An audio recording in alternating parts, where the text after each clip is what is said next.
Hello friends, welcome to my channel. आज हम बात करने वाले हैं महानगर गैस के बारे में। और इस पे मेरा ये सेकंड वीडियो है। पहला वीडियो मैंने बनाया था, वो मैं दिखा देता हूँ। तो ये है वो वीडियो जो यहाँ पे चल रहा है।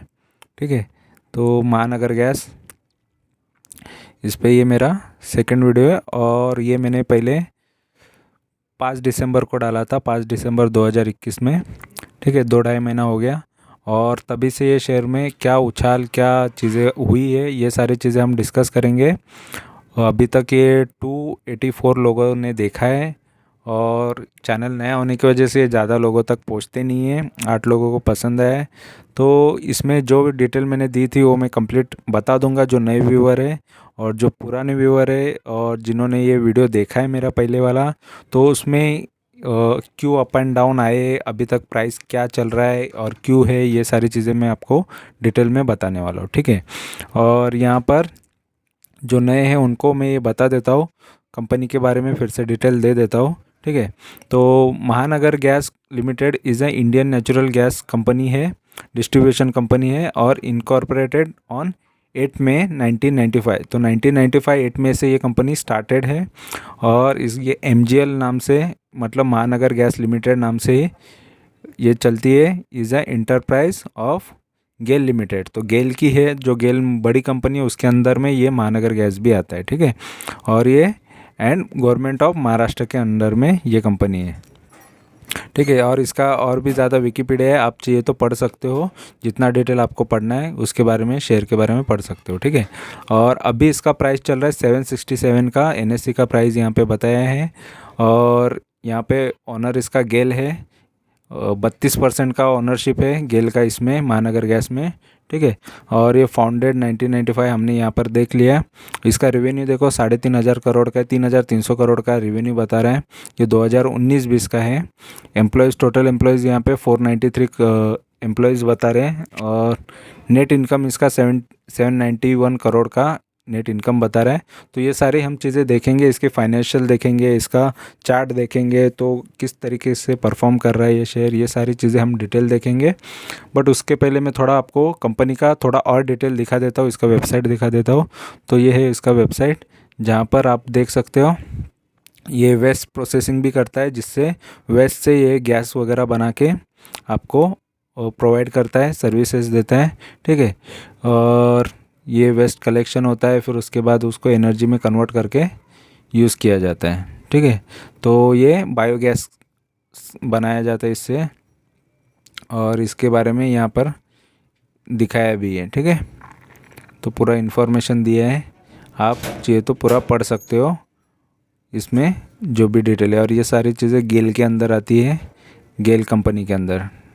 ठीक है, और वेबसाइट पे इसका और थोड़ा डिटेल दे देता हूँ, जो जो डिटेल यहाँ पे अवेलेबल है कंपनी के बारे में वो मैं आपको दिखा देता हूँ।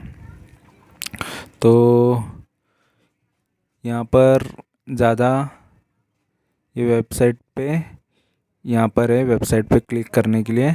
तो ये है इसका कंप्लीट वेबसाइट। और इनके बिजनेसेस कौन से, PNG नेटवर्क ये वगैरह, flow gas, domestic connecting request, ये सारी चीज़ें यहाँ पर देखने मिल जाएगी।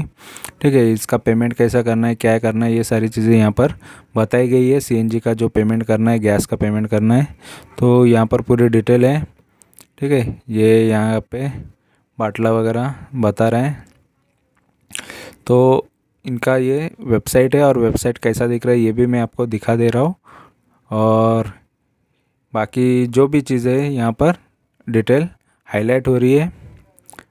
ठीक है, तो ये पूरा चीज़ें आप देख सकते हो, पढ़ सकते हो, अंदर जाके पूरा और भी डिटेल देखना है तो देख सकते हो।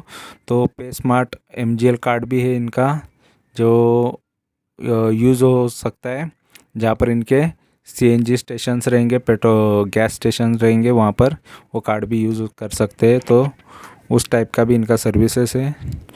ठीक है, और डोमेस्टिक कनेक्शन चाहिए, MGL फ्यूल कार्ड, ये यहाँ पे सब बताया है, जनरेट योर बिल।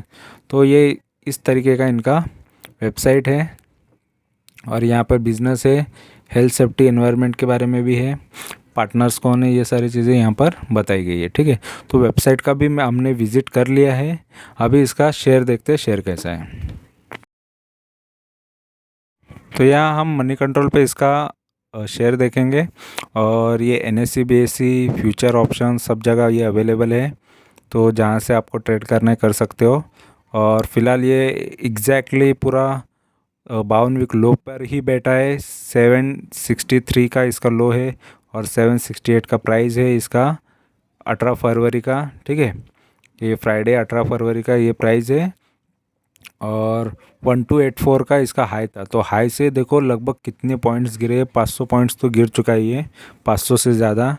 तो इतना गिरना शेयर क्यों गिरा है, क्या है, ये सारी चीज़ें हम देखेंगे। बट ये बहुत ज़्यादा गिरा है और तभी भी मैंने जब बताया था तभी भी अपॉर्चुनिटी थी, अभी भी ये अपॉर्चुनिटी ही होती है। अगर शेयर गिरता है तो लेना चाहिए, नहीं लेना चाहिए, ये आप पर होता है। बाकी सारी चीज़ें मैं डिटेल में दिखा दूंगा इसके कि इसके फाइनेंशियल्स कैसे हैं, फुल डिटेल में भी मैं हर एक चीज़ बता दूंगा। तो आप पर है कि आपको उसको लेना है नहीं लेना है, ठीक है। पर इसके बारे में पूरा मैं एनालाइज करके आपको बताने वाला हूँ। और मैंने जब बताया था तब क्या प्राइस था और अभी क्या प्राइस है ये भी देख लो, 2-2.5 महीने में कितना फ़र्क पड़ा है। तो वो टाइम पे ये है वो प्राइस, ठीक है, महानगर गैस का। और ये चाहिए तो मैं पूरा फुल कर देता हूँ स्क्रीन।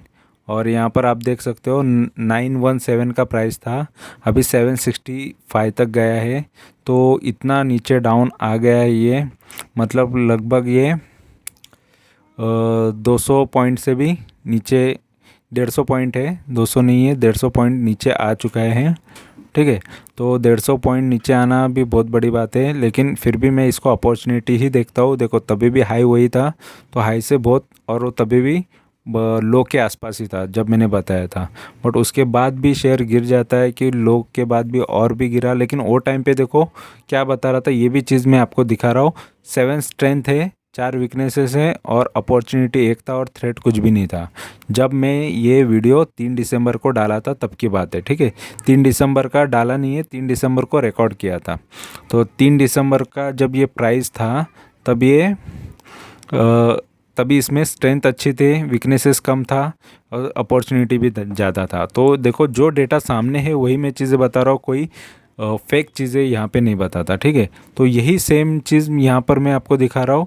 तो देखो ये 18 फरवरी है और 18 फरवरी को अभी इसमें स्ट्रेंथ देखो 4 बता रहा है, वीकनेसेस तो गेम उल्टा हो गया। यहाँ पर स्ट्रेंथ वहाँ पर तभी 7 थी, अभी 4 हो गई है, और तभी वीकनेसेस 4 था, अभी 7 हो गए। तो ये हो गया, अपॉर्चुनिटी आज भी एक है, लेकिन तभी थ्रेट कुछ भी नहीं था, अभी थ्रेट आ गया है, ठीक है। तो इस तरीके से चेंजेस होते हैं, हर चीज़ हर टाइम कुछ ना कुछ उसमें चेंजेस होता है, इसीलिए एनालाइज करते रहना पड़ता है, ठीक है, देखते रहना पड़ता है शेयर को, क्योंकि सिचुएशन वाइज और रिज़ल्ट वाइज हर चीज़ चेंज होती है, ठीक है। तो फिलहाल यहाँ पर ये इतना चेंजेस आ चुका है, लेकिन इसके पीछे और क्या वजह हो सकती है। तो नॉर्मली निफ्टी को भी मैं आपको दिखा दूंगा, क्योंकि आप सोचेंगे कि वो टाइम पे लिया रहता तो नुकसान होता, तो आप बच गए ऐसा सोचते रहेंगे, लेकिन ये किसी को चीज़ें नहीं पता रहती है। तो आपको एक बार निफ्टी भी दिखा देता हूँ। तो निफ्टी 3 दिसंबर को दिखा देता हूँ, ठीक है। यहाँ पर मैं फुल स्क्रीन करता हूँ और 3 दिसंबर को तभी निफ्टी कितना था, ठीक है। तो यहाँ पर दिसंबर में आते हैं और ये है 3 दिसंबर का, ठीक है। यहाँ पर 3 दिसंबर का प्राइस है निफ्टी का, और तभी निफ्टी था लगभग, यहाँ पर आप देख सकते हो 17,200 276 17,276 का तभी निफ्टी था। उसके बाद शेयर देखो कंपनी का, फिर आज कितना है, ये 253 17,253 पे अभी ये ट्रेड कर रहा है। तो वहाँ से निफ्टी ने भी देखो 3 दिसंबर में यहाँ पर जो है अपसाइड दिया था, फिर डाउन साइड भी आया था, फिर अपसाइड दिखाया था, फिर डाउन साइड आया था। तो निफ्टी भी स्टेबल ही है और निफ्टी ने भी अप डाउन बहुत दिखाया। देखो उसके बाद भी निफ्टी गिरा था 20 दिसंबर का, 21 दिसंबर को देख सकते हो।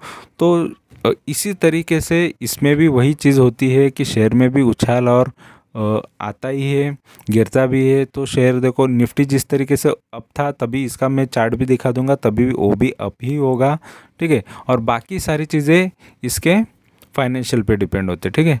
तो यहाँ पर मैंने आपको इसका निफ्टी भी दिखा दिया कि निफ्टी ने वो टाइम से कैसा परफॉर्म किया। तो अप एंड डाउन निफ्टी ने भी किया है और शेयर ने अप एंड डाउन किया है कि नहीं, इसका मैं आपको चार्ट दिखा देता हूँ ताकि आपको उसमें पता चले। लेकिन उससे पहले मैं आपको यहाँ पे ओवरव्यू दिखा देता हूँ। तो ओवरव्यू देखो, 7,500 करोड़ की कंपनी है, 7,500 करोड़ की कंपनी है, डिविडेंड भी देती है। तो डिविडेंड देना अच्छी है, लगभग 3% का तो डिविडेंड आपको मिल जाएगा ये शेयर से। और 46% की तो डिलीवरी उठाई जा रही है ये शेयर की। 10 रुपये का फेस वैल्यू, पीबी रेशियो 2.35 का आ रहा है। तो ये सारे हम असेट और ये सारी चीज़ें देखेंगे तब आपको पता चलेगा, लेकिन उससे और भी आइडिया आ जाएगा क्लियरली कि इसका पीबी रेशियो किस तरीके का है, ठीक है। और पी रेशियो तो बहुत सस्ता नज़र आ रहा है, 11 रुपये का पी है और सेक्टर के पी से अच्छा ही नज़र आ रहा है। और अर्निंग पर शेयर भी अच्छा है, 68.63 का आ रहा है। तो इसका ईपीएस भी है, मतलब शेयर अर्न करके दे रहा है। और यहाँ पर अभी हम चार्ट की बात करेंगे, ठीक है। तो चार्ट में सबसे पहले आपको वही 3 महीने का मैं पहले दिखा देता हूँ कि परफॉर्म कैसा किया। तो देखो वो टाइम पे शेयर अच्छा था, ठीक है।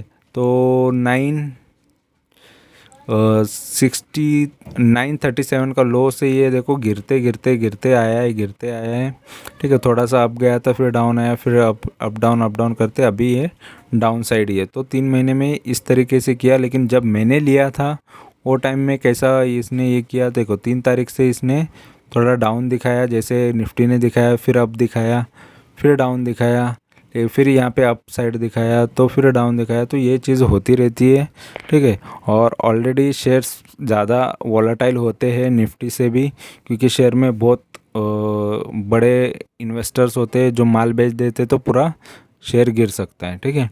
तो इस वजह से इसका इस तरीके का परफॉर्मेंस है। और 1 साल का परफॉर्मेंस देखेंगे तो देखो यहाँ पर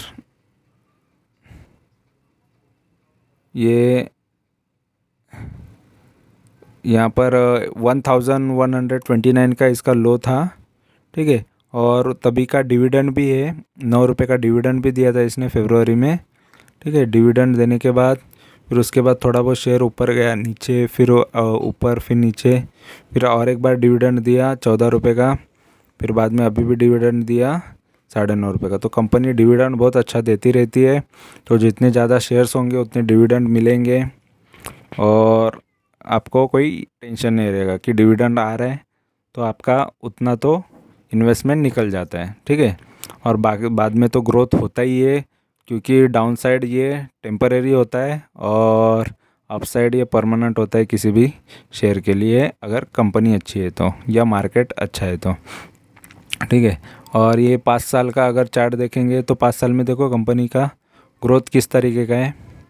तो ये 861 का यहाँ पे लो नज़र आ रहा है, लो, ठीक है। तो वहाँ से ये कंपनी देखो अप देती है, फिर उसके बाद भी और एक अप देता है और 1377 का देता है हाई, उसके बाद ये गिरता है। तो कोई भी शेयर इसी तरीके का परफॉर्म करता है मोस्ट ऑफ।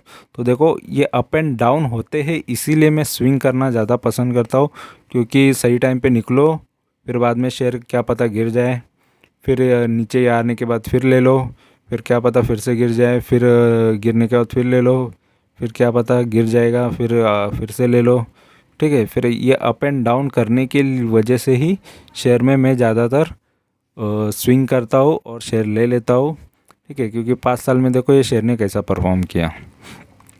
और मैक्स की बात करेंगे तो देखो मैक्स में यहाँ पर लगभग ये कब से है कंपनी, 2016 से। तो 2016 से देखो 1 अगस्त 2016 में इसका भाव था 504 का लो था, तब से इसने एक हाई बनाया था।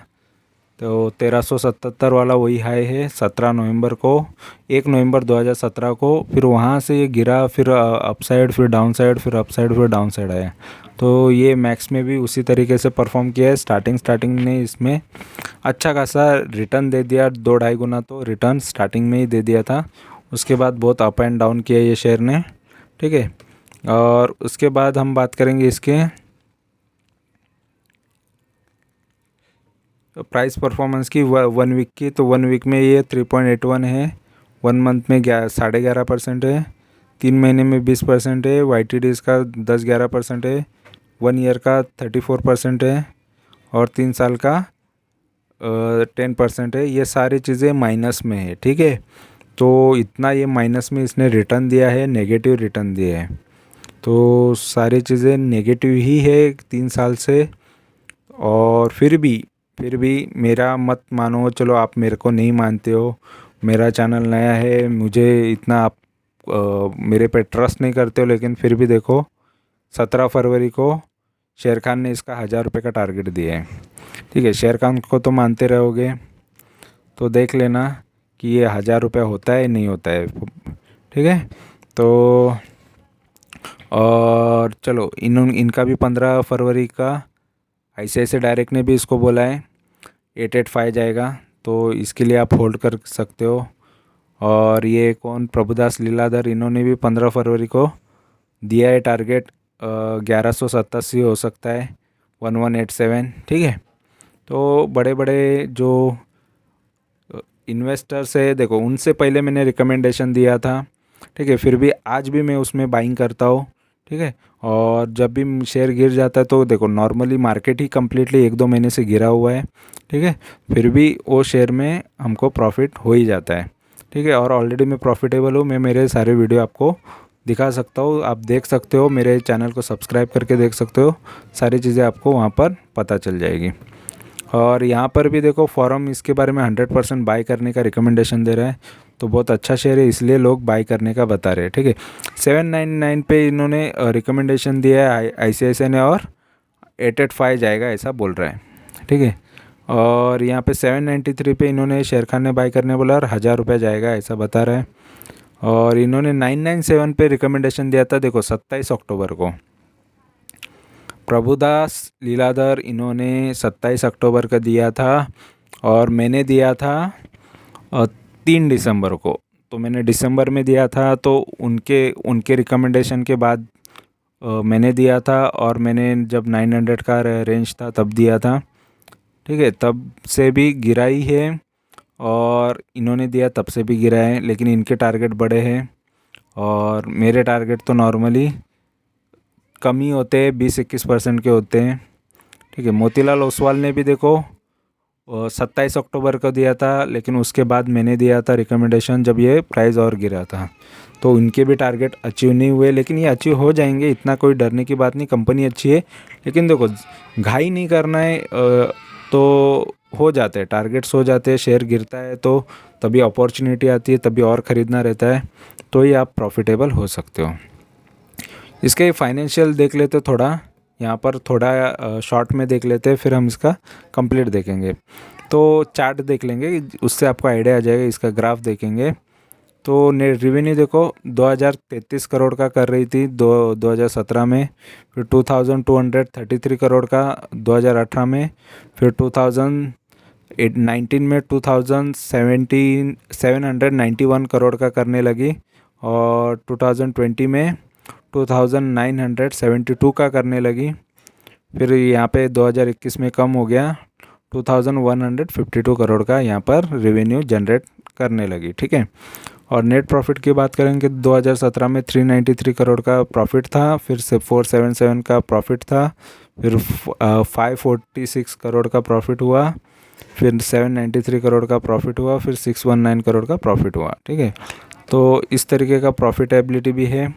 और कंपनी के शेयर होल्डिंग देख लो तो 32.5 ये तो प्रमोटर के पास है, और इसके प्रमोटर हमने देख लिया कौन है, ठीक है। तो गेल कंपनी के पास ही है, इसके प्रमोटर फाउंडर वही है। और उसके बाद जो दूसरी कंपनीज और जो लोग हैं जैसे DIs है और फॉरेन के इन्वेस्टर्स है, उन्होंने भी बहुत तगड़ा इसमें इन्वेस्ट किया है, तो ये लॉन्ग टर्म में बहुत अच्छा रिटर्न दे सकता है, क्योंकि देखो कौन कौन इसमें इन्वेस्टेड है। तो 25.32% मतलब बहुत ज़बरदस्त FIs का इसमें इन्वेस्टमेंट है, और अच्छी बात है, ठीक है। ये लॉन्ग टर्म में बहुत अच्छा रिटर्न देने की ताकत रखेगा, क्योंकि यहाँ पर इनका इन्वेस्टमेंट बहुत तगड़ा है। पब्लिक को बहुत कम शेयर मिले, 13% मिले, और DIs ने भी देखो 29%, तो बहुत ज़्यादा इन्वेस्टमेंट है ये शेयर में, ठीक है। तो इस वजह से कंपनी पे बहुत लोगों का भरोसा है, ये यहाँ पर दिखता है। 22 स्कीम है जो म्यूचुअल फंड की, जिन्होंने ये महानगर गैस में पैसा लगाया है। 2 लोग कम हुए हैं, 2 म्यूचुअल फंड्स, लेकिन फिर भी अच्छा खासा स्टेक है, ठीक है। टोटल होल्डिंग इतना है, बाकी बड़े बड़े इन्वेस्टर है। तो 5.5% म्यूचुअल फंड में है, म्यूचुअल फंड वाले हैं, बाकी तो दूसरे लोग हैं, बड़े इन्वेस्टर्स है इंडिया के, ठीक है। और FIs और FPI कितने लोग हैं? 170 है। 170 में से 15 लेस हो गए हैं, 15 इसी बार लेस, ये दिसंबर का डेटा है। तो फिलहाल के लिए ये पूरा अच्छा नज़र आ रहा है इसका मनी कंट्रोल पे तो डेटा, ठीक है। और मनी कंट्रोल इसके बारे में 100% बाइंग के रिकमेंडेशन दे रहा है, और अच्छा भी है, और सभी के रिकमेंडेशन है। अभी इसके फाइनेंशियल थोड़े डिटेल में देख लेते हैं, नंबर्स देख लेते हैं कि नंबर्स कैसे हैं इसके, तो फिर आपको उसके बारे में आइडिया आ जाएगा कि इसका कंटिन्यू सेल कैसा रहा है और नंबर्स कैसे हैं, ठीक है। तो देखते हैं इसका फाइनेंशियल्स। स्क्रीनर पे हम इसका अभी फाइनेंशियल देखेंगे, और फाइनेंशियल इसका बहुत अच्छे से यहाँ पर बताया होता है। और उससे पहले प्रॉज एंड कॉन्स देख लेते हैं, पॉजिटिव नेगेटिव क्या चीज़ें हैं कंपनी में। तो company is almost debt free, ये पॉजिटिव चीज़ें हैं। Company is expected to give good quarter, तो कंपनी अच्छा क्वार्टर देने वाली है, मतलब रिजल्ट्स अच्छे आने वाले हैं, ठीक है, ये अच्छी बात है। Company has been maintaining healthy dividend pay out, तो कंपनी का पे आउट, डिविडेंड का पे आउट बहुत अच्छा है। डिविडेंड देखो इस तरीके से दे रही है, 38.80 कंपनी का पे आउट है ये, डिविडेंड पे आउट, तो बहुत अच्छा है ये।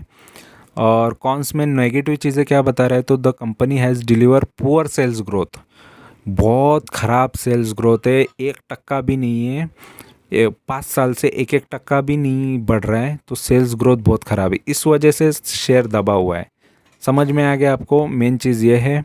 और प्रमोटर होल्डिंग इज़ लो, तो प्रमोटर के पास ही खुद के पास कम शेयर है, बाकी तो दुनिया ने ले लिया, ठीक है। तो प्रमोटर का शेयर होल्डिंग कम होना भी बहुत थोड़ा रिस्की लगता है, लेकिन इतना कोई कंपनी ख़राब नहीं है, तो डरने की कोई बात नहीं है, ठीक है। प्रमोटर होल्डिंग हैज़ डिक्रीज, 3 साल के अंदर 10% से गिर गया है प्रमोटर होल्डिंग। ऑलरेडी बेच बेच के कंपनी खुद के शेयर बेच के निकल रही है, थोड़े कम कर दिए कंपनी ने शेयर, तो ऑलरेडी। और वो लिया भी किसने होगा, तो DIS के पास गए, तो DIS भरोसा करती है, और FIs के पास, ठीक है। और यहाँ पर हम इसके अभी क्वार्टरली रिजल्ट देखेंगे, 3 महीने में कैसा परफॉर्म कर रही थी, सेल्स कैसा था। तो 2019 में देखो 723 करोड़ का सेल कर रही थी, और अभी कर रही है 2021 में दिसंबर के 1028 करोड़ का। और तब से बीच बीच में वही चीज़ हो रही थी, देखो यहाँ पर गिर गया था, तो यहाँ पर आप है ना थोड़ा माफ़ करो कंपनी को कि ये इतना कम क्यों किया। तो ऑलरेडी बहुत सारे गाड़ियाँ बाहर नहीं निकलती होगी, कोविड था, तो इस वजह से इनका बिज़नेस भी थोड़ा ये हो गया, ठीक है। तो इसकी इनकी गलती नहीं है, ये नेचुरल क्लाइमेट, नेचुरली चीज़ है, ठीक है, कैलामिटीज़ बोलते हैं, तो उसकी ये एनवायरनमेंट का, कुदरत का करिश्मा है जो ये चीज़ें हो गई, ठीक है। कोविड आ गया, क्या हो सकता है क्या नहीं हो सकता, किसी को कुछ पता नहीं। तो ये सारी चीज़ें इन्होंने भी फेस किया, सभी लोगों ने फेस किया, तो धंधे में थोड़ा प्रॉब्लम आया था। तो ये चीज़ें माफ़ करके चलो इनको, ठीक है, कंपनी को या सभी को। और एक्सपेंसेस देखो कंपनी कितना करती है, 509 करोड़ का तभी करती थी, और अभी 925 करोड़ का। और उसके बाद प्रॉफिट कितना बचता था, पहले 214 करोड़ का, अभी 103, तो तभी 30% बचता था, अभी 10% बच रहा है प्रॉफिट में से। तो बहुत ख़राब है ये चीज़ कि ये चीज़ ज़्यादा होनी चाहिए, प्रॉफिट मार्जिन तो ज़्यादा बचना चाहिए, ऑपरेटिंग प्रॉफिट मार्जिन। तो सबसे ज़्यादा प्रॉफिट मार्जिन तभी दिसंबर 2020 में था क्वार्टर में, तो अभी कम नज़र आ रहा है। अदर इनकम भी होता है कंपनी में, तो अदर इनकम पहले 2019 में 24 करोड़ का था, अभी 22 करोड़ का है, तो अदर इनकम थोड़ा कम हो गया है। इंटरेस्ट पेमेंट देखो तभी कुछ नहीं करती थी कंपनी 2019 में, अभी 2 करोड़ का इंटरेस्ट पेमेंट कर रही है, तो कोई ख़राब चीज़ नहीं। 2 करोड़ इतने में से 2 करोड़ भी जाते कोई फ़र्क नहीं पड़ता, ठीक है। तो इंटरेस्ट मतलब ब्याज कर्जा कम है, इसीलिए 2 करोड़ करती है। नेट प्रॉफिट कितना बच रहा है देखो, 133 करोड़ तभी बचता था, प्रॉफिट अभी 57, तो ख़राब ही है, इस वजह से शेयर दबा हुआ है। तो बाकी सारी चीज़ें तो ठीक है, इंडेक्स और एनवायरनमेंट या ये आपत्ति जो भी आ गई है, ठीक है, लेकिन ये सेल्स ख़राब हो तो बहुत ख़राब चीज़ होती है, ठीक है। प्रॉफिट कम हो तो ख़राब ही होता है कंपनी के लिए। और यहाँ पर 2010 से प्रॉफिट एंड लॉस देखेंगे तो 2010 में देखो, मार्च 2010 से अभी जो करंट चालू है तब तक का सेल्स 773 यानी 773 करोड़ का सेल करती थी, और अभी ये 3191 करोड़ का सेल कर रही है। तो सेल्स अच्छा बढ़ गया है 10 साल के अंदर, 700 करोड़ से 3000 करोड़ का सेल तक गई है कंपनी।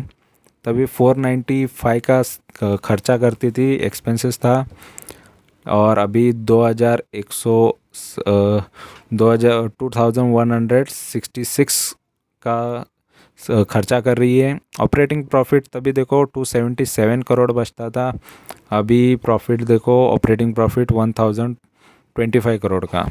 तभी 36% बचा लेती थी कंपनी ऑपरेटिंग प्रॉफिट मार्जिन, अभी 32% का मार्जिन बचा रही है कंपनी, ठीक है, मिल रहा है। अदर इनकम 16 करोड़ था, अभी 80 करोड़ तक का कंपनी कर रही है, ठीक है। और नेट प्रॉफिट देखो 162 करोड़ था, अभी 678 करोड़ का है, और ये कंप्लीट अभी मार्च आया नहीं है तो और भी बढ़ सकता है। तो फिलहाल नेट प्रॉफिट अभी यहाँ पर अच्छा नज़र आ रहा है लास्ट ईयर से, ठीक है, लास्ट ईयर से थोड़ा ग्रो हो रहा है। तो 10 साल के कंपेयर में कंपनी अच्छा खासा प्रॉफिट कर रही है। और बैलेंस शीट की बात करेंगे तो बैलेंस शीट देख लो कंपनी का, यहाँ पर, हाँ, ये बैलेंस शीट देख लो, यहाँ पर हम इसका बोरोइंग देखेंगे तो मेन चीज़ मैं कर्जा देखता हूँ कि कंपनी में बाकी सारी चीज़ें तो अच्छी है, रिज़र्व अच्छा है, शेयर कैपिटल अच्छा है, रिज़र्व अच्छा है इसका, ठीक है, और रिज़र्व में अच्छा खासा फंडिंग है, लेकिन इसका बोरोइंग कर्जा मेन कंपनी कर्जे की वजह से डूब जाती है, तो डूबने के तो चांसेस नहीं है कंपनी के, फिर भी आपको मैं लोन दिखा देता हूँ, ठीक है। तो 11 करोड़ का लोन 2010 में थी, अभी 74 करोड़ का लोन कंपनी का अभी है। फ़िलहाल यहाँ पर दिसंबर का आया नहीं है डेटा, नहीं तो और पता चल जाता कि थोड़ा लोन कम हुआ है कि नहीं, ठीक है। तो लोन कंट्रोल में है, कोई बात नहीं है, और जल्दी डेट फ्री भी हो सकती है कंपनी। तो यहाँ पर फाइनेंशियल्स तो अच्छे नज़र आ रहे हैं, सिर्फ क्वार्टरली एक बार थोड़ा कम था, लेकिन लॉन्ग से अगर 10 साल का अगर हमने फाइनेंशियल देखा है तो बहुत अच्छा ही है, कोई ख़राबी नहीं है। तो यहाँ पर फाइनेंशियल्स में कंपनी अच्छी नज़र आ रही है। तो अभी हम इसका फाइनल ओवरव्यू देखेंगे, इसका फाइनल कॉल लेंगे। तो यहाँ टिकर टेप पे हम इसका फाइनल ओवरव्यू देखेंगे, इस पर मैं फाइनल कॉल दूंगा कि आपको क्या करना चाहिए, बाकी आपकी मर्ज़ी होती है, ठीक है। तो फिलहाल यहाँ पर सारी चीज़ें टिकर टेप तो बहुत अच्छा बता रहा है, सब कुछ पॉजिटिव बता रहा है, सब ग्रीन ग्रीन बता रहा है, तो बहुत अच्छा है। इंट्रिंसिक वैल्यू जो इनको नहीं पता तो मैं बता देता हूँ, इंट्रिंसिक वैल्यू मतलब एक प्राइस होता है जो मार्केट डिसाइड करती है कि इसका प्राइस क्या होना चाहिए, बट उससे भी ये आज सस्ते भाव पे मिल रहा है, ठीक है, इसके इंट्रिंसिक वैल्यू से भी सस्ते भाव पे मिल रहा है। समझो इंट्रिंसिक वैल्यू इसका 1500 का होगा तो आज ये 768 पे मिल रहा है, तो अच्छा होता है ये चीज़। और आरओई वर्सेस एफडी रेट मतलब, तो रिटर्न ऑन इक्विटी, तो रिटर्न अच्छा मिलता है ऐसा ये बता रहा है, एफडी से भी बेटर रिटर्न ये कंपनी देती है। तो यहाँ पर हम प्राइस चार्ट में भी देखेंगे रिटर्न्स कैसे मिले। डिविडेंड रिटर्न भी बहुत अच्छा देती है, तो ये डिविडेंड तो मैंने आपको दिखाई दिया है। एंट्री पॉइंट गुड है, अभी भी इसमें बाइंग करके चल सकता है ऐसा ये बता रहा है, तो अच्छा ही है। नो रेड फ्लैग मतलब कंपनी के डूबने के चांसेस नहीं है। और यहाँ पे ये भी देखो लो रिस्क बता रहा है, ये कंपनी कम वोलेटाइल होती है, शेयर कम वोलेटाइल होता है एज निफ्टी से, और ये स्मॉल कैप है, और यहाँ पर गैस डिस्ट्रीब्यूशन का इसका काम है, ठीक है। और यहाँ पर 1 वीक का यहाँ पे प्राइस चार्ट देख लेते हैं। तो 1 वीक में देखो कंपनी यहाँ पर 3% का लो दिखा रही है नेगेटिव रिटर्न, और यहाँ पर एक महीने में देखो 11 साढ़े 11% का ये लो दिखा रही है। और 1 साल का देखो, 1 साल का इसका 35% का ये लॉस दिखा रही है कंपनी। और यहाँ पर 5 साल में इसने 11 साढ़े 11% या 12% का इसने लॉस दिया है इन्वेस्टर्स को। ठीक है, जो लॉन्ग टर्म से कंटिन्यू यहाँ से यहाँ तक जो होल्ड कर रहे थे। बीच में ही कोई आए तो उनको प्रॉफिट दिया, फिर यहाँ पर आए उनको भी प्रॉफिट दिया, तो इस तरीके से है। ठीक है, और यहाँ पर मैक्स वालों को इसने प्रॉफिट दिया है। तो यहाँ पर देख सकते हैं आप 47% का प्रॉफिट दिया है, तो कोई बड़ी बात नहीं है। यहाँ पे 2016 से कंपनी में कोई होल्ड कर रहा है, उसको 47 का ही % का प्रॉफिट मिले, अच्छा तो है नहीं, लेकिन फिर भी ये कितना होता है साल मैक्स में, मतलब लगभग ये 2016 से कंपनी है, तो 2016 से 6 साल होती है, तो कंपनी या 5.5-6 साल का टाइम पीरियड में ये कंपनी ने 47% दिया है। फिर भी ये एफडी से ज़्यादा माना गया है, क्योंकि एफडी से ज़्यादा ही रिटर्न ये हो सकते हैं। और एसआईपी करने वाले को 21.98% का लॉस हो जाता, तो एसआईपी करके भी फ़ायदा नहीं है। इसमें हर महीने 100 भी डालते हैं तभी भी आप लॉस में ही होते हैं। तो इस तरीके का इसका यहाँ पर डेटा है जो टिकर टेप बता रहा है, बट अभी भी इसमें ग्रोथ आना बाकी है, बढ़ना बाकी है। और जो दबे रहते हैं शेयर्स और अच्छे रहते बट दबे रहते हैं, वो आज नहीं तो कल बहुत अच्छे रिटर्न देने की ताकत रखते हैं। फिलहाल अभी ऐसा ये कंपनी मार्केट में 5-6 साल से ही आई है, उसके पहले नहीं थी। तो इसलिए कंपनी में इन्वेस्ट करोगे तो अभी टाइम है कि ये 10 साल बाद 20 साल बाद बहुत अच्छे रिटर्न दे सकती है लॉन्ग टर्म वालों को। ठीक है, क्योंकि बहुत सारे शेयर मैंने यहाँ पर आपको कभी भी रिव्यू किया है, उसके बारे में एनालाइज करके बताया है। तो एक रेंज में ही बहुत टाइम तक शेयर रहता है, 2 साल 3 साल 4 साल 5 साल, फिर उसमें एक बहुत तगड़ा उछाल आता है, बहुत तेज़ी से भागना चालू करते हैं। तो फिर वो भागते तो बहुत अच्छा रिटर्न दे देते हैं, 1000 गुना देते हैं, या 1000%, 2000%, 3000% या बहुत अच्छे रिटर्न दे सकते हैं। 100 गुना हो सकता है, 200 गुना या 500 गुना भी शेयर हो जाते हैं। आगे जाके बहुत बार स्प्लिट होते हैं, बहुत बार बोनस देते हैं। और क्योंकि शेयर का प्राइस जैसे जैसे बढ़ेगा वैसे वैसे उनको बोनस देना पड़ेगा, स्प्लिट करना पड़ेगा। तो स्प्लिट तो ज़्यादा से ज़्यादा 1 रुपये तक लाएंगे इसका फेस वैल्यू, लेकिन बोनस बहुत बार दे दे के वो प्राइस को मेंटेन रखेंगे, बट वो आपका प्रॉफिट बहुत उससे बढ़ सकता है। ठीक है, तो जैसे विप्रो ने किया, टाइटन करती है, तो इसी तरीके का शेयर अच्छा कंपनी आपके पास रहेगा तो फ्यूचर में बहुत अच्छे रिटर्न्स होंगे। और ये गैस की कंपनी है, तो ये बायोगैस वगैरह पे डिपेंड है, तो इसमें ज़्यादा वो खुद प्रोड्यूस करना है, तो इसमें ज़्यादा कोई ख़त्म होने वाली कंपनी का कोई ये नहीं नज़र आ रहा है कि जैसे ऑयल एक टाइम पे आके ख़त्म हो सकता है, वैसे गैस तो खुद प्रोड्यूस किया जा सकता है, तो गैस का कोई टेंशन नहीं है। तो इस वजह से कंपनी लॉन्ग टर्म के लिए भी बेस्ट है, शॉर्ट टर्म वालों के लिए भी बेस्ट है, जिनको जैसा इन्वेस्ट करना है कर सकते हैं। फ़िलहाल ये कंपनी को मैं होल्ड कर रहा हूँ, और मैं स्विंग ट्रेडिंग का ज़्यादा मैं प्रेफर करता हूँ, इस वजह से मैं इसको स्विंग के लिए ही मैं होल्ड कर रहा हूँ। इसके बाद इसमें अच्छा खासा प्रॉफिट हो जाता है तो मैं निकल सकता हूँ। मैं तो इसमें से 21-22% के प्रॉफिट की उम्मीद रख रहा हूँ, लेकिन ये अभी मैं आपको बता देता हूँ कि ये शेयर अभी आपको 35% से भी ज़्यादा या 40% तक रिटर्न देने की ताकत रखता है, क्योंकि ऑलरेडी ये गिर चुका है इसलिए। ठीक है, तभी मैंने जब डाला था तब भी 21% का प्रॉफिट लेने की उम्मीद थी, लेकिन अभी ये 30-35% तो दे के ही जाएगा। ठीक है, तो फिलहाल आप 30-35% या 40% के लिए इसको, ये कंपनी को ले सकते हैं, होल्ड कर सकते हैं, बाकी आपकी मर्ज़ी है। मैंने तो ले लिया है, और आपको लेना है तो आपको खुद का चॉइस है कि आपको किस तरीके का ये शेयर लग रहा है और क्या करना चाहिए, आप खुद डिसाइड कर ले। या फिर मेरे पुराने वीडियोस देख लो, जिस प्रॉफिट बुकिंग के जो, या स्टॉक टॉक के, जो पहले मैंने स्टॉक टॉक में बताए थे, बाद में प्रॉफिट हुए, या फिर मैं आपको ये स्टार्टिंग में वीडियोस में, हर वीडियो में आपको मेरे प्रॉफिट बुकिंग के वीडियोस थोड़े बहुत दिखा दूंगा। ठीक है, तो इन्फॉर्मेशन अच्छी लगी है तो चैनल को सब्सक्राइब करो, लाइक करो, कमेंट करो, दोस्तों के साथ शेयर करो। Thank you very much for watching my video. Thank you, bye bye.